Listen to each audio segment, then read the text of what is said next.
Not gotten this? Oh, hey, kitty. If anybody has not gotten this Batman Annual Issue 2 from the DC, this portion in time, do pick this up. Do read this. It's fantastic.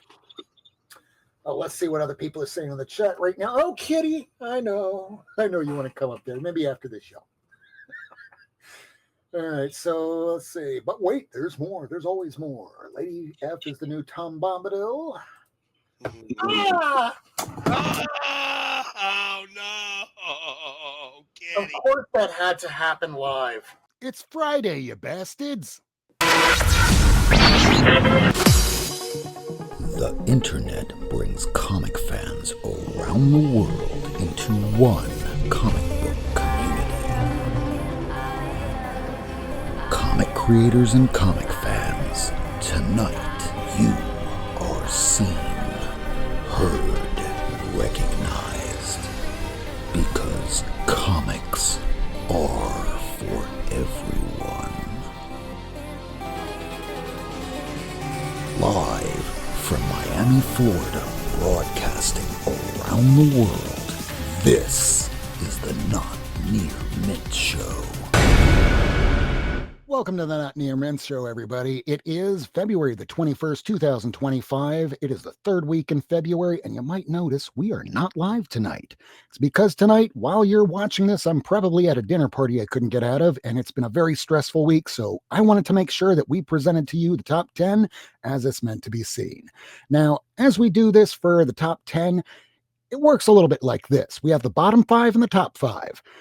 As long as you have CLZ and it's linked up to CovrPrice, you can hit the value update button and it will spit out a list of at least one verified sale that will show whether a price has swung wildly up or wildly down. So the way we kind of do this is based off of the 27,000 comics that you see behind me now. And when I hit that value update on Thursday night, I put together that list, and this is that list. So how about we begin? We're going to start with the bottom 5, and these are the ones that have gone down the most this week. So number 10, we have Avengers number 3. This is the classic battle of the Avengers versus the Hulk and Submariner. And this isn't exactly a key, but this one did drop this week in a fine minus condition, which is a 5.5. This came out in 1963. Somebody paid $280 for this. It is down $212. Well, being that this is not a key unless you are trying to collect this, well, I guess you could probably get a little bit less this week. Number 9, we have Spider-Man 2099. This is the second print. This is the Toy Biz reprint of the 1992 first issue in a very fine condition, 8.0, came out in 2001. Somebody paid $128. It is down $122. This is not an easy book to find, but if you're able to find this, $128 is a great price to pay. Oftentimes, this was over $300 back in the pandemic era of 2021, but has been steadily coming down a bit. But $128, that's pretty low for something that is very hard to see. Number 8, we have Silver Surfer number 1. This is from Volume 1 in good condition. 2.0 came out in 1968. Somebody paid $238. It is down $98 this week. And with a new movie coming where, despite the fact it's not the Norrin Rad that we all know and love, this is the first appearance of Shala Ball. And it's the first ongoing Silver Surfer series. And just because we didn't see Norrin Rad in the trailer doesn't mean he might not be in the movie. After all, this is a Silver Surfer that has been working with the Fantastic Four for some years. It looks like the FF have been operating for some time, and perhaps we might see him later on in the film. Most of what we have seen from this trailer is from the first 15 minutes. Next up, we have number 7, Mark Spears Monsters number 1. This is the first issue, the A cover. It's from the 2024 smash indie sensation. Now, this came out in September, right at the end, and it shot up to about $100 or so bucks. The Bridezilla cover was almost $200, but surely, and wow, this came all the way up to about $300 at one point, but now it is down I guess people have finally gotten the issues they've been looking for. They are very low print. It's under 20,000 for all of them, whether it's a ratio variant or not. Somebody paid this week $173. It is down 84. Just a few weeks ago, people were paying upwards of 300. So if you wait, a lot of these indie books, you can wait long enough, you'll be able to get them for less. Number 5 is Action Comics 254. This is the first appearance of Adult Bizarro, and you might have seen him before in the year prior, because this came out in 1959, but he did have an appearance in Superboy number 60, but in that issue, he died, and the readers liked him so much, they started sticking him in all of the Superman books. So this one came out in 1959 in a VG minus 3.5 raw. Somebody paid $151, down 66. Now those were the books that went down. So now we go with the ones that went up. The ones that you're probably looking for, right? So number 5, we have Conan the Barbarian, issue number 1. This is the first appearance of King Conan the Barbarian as he just begins his journey. It also has a cameo appearance of King Call. We had at least one sale that was registered this week in a very fine condition raw 8.0. Came out in 1970. Somebody paid $372. It is up $60. Now, there is a Red Sonja film that has been shot. It is finished. It is complete. It is just ready to be marketed, but we have not seen or heard anything about this movie since it was finished more than almost 2 years ago. Perhaps we will, but somebody is still speculating that we're going to be seeing Conan, so it is up this week. Number 5. Number 4, we have Amazing Spider-Man issue number 300. This is not a new book to anybody that watches any kind of top 10 list. Now, this can't really be considered the very first appearance of Venom because that actually happened in issue 299. 299, even Todd McFarlane has considered that being the first appearance of Venom. Even David Micheline has said it as much. Now, somebody paid this week $342 for a fine copy that is a 6.0 raw that could include a small little tear on the spine or a little bit of crumpling. And this is a newsprint version and came out in 1988, $342. It is up 64.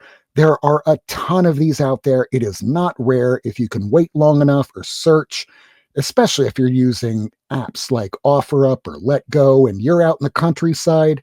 Let that app roll and just see what you can find, because sometimes you might find a lapsed collector that just doesn't know any better.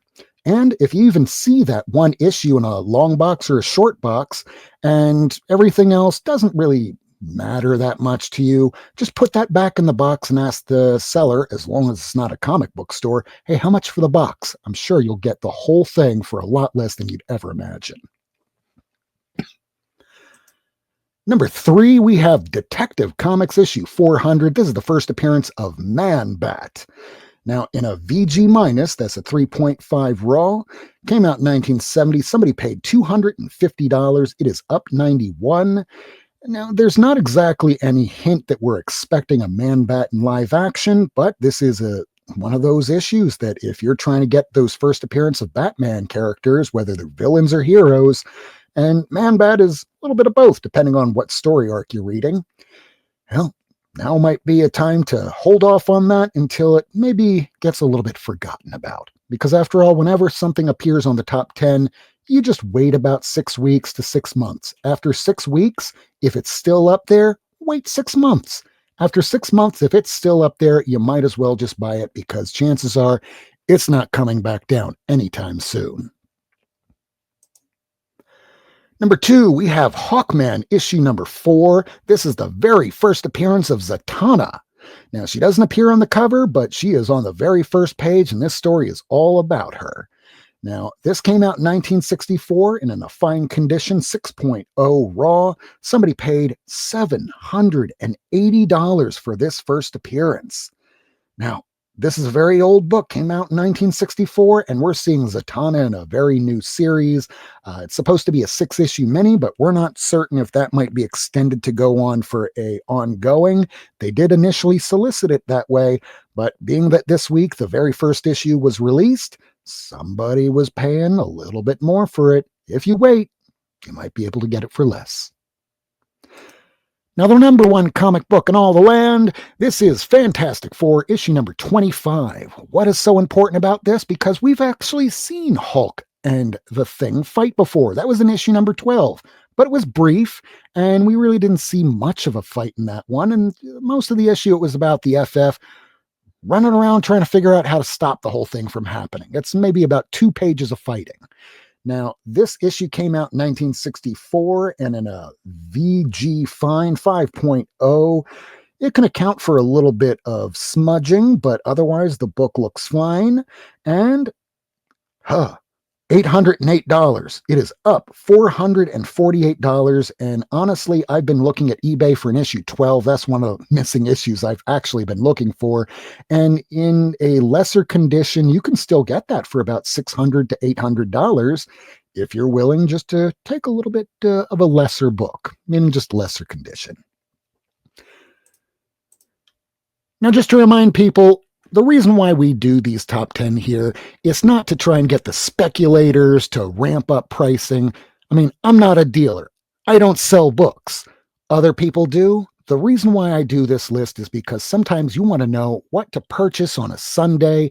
If you're trying to be a run collector and finish off those big books, sometimes you might want to know, when are they dropping off the face of the earth? Or why is a movie making this double in price? Well, sometimes you just have to wait for that eye of Sauron from a top 10 list to just look the other way. That takes a little bit of time. But once it does, well, everyone's looking for that one book. And while they zig, you zag, and you get that book that you've been looking for this entire time. Now, whenever we watch the stock market drop, that's when it's a great time to look, because you don't have to compete as much with other speculators and comic collectors and readers and fans. So sometimes you just have to wait for a bad market. And right now, it's a buyer's market. So if you have a shop owner trying to tell you that, well, you can't just walk around to any comic store and just get this, like, no, well, maybe I can't. But there is this thing called online, eBay, Heritage, My Comic Shop. There's plenty of places that you can find this. Also, never give up.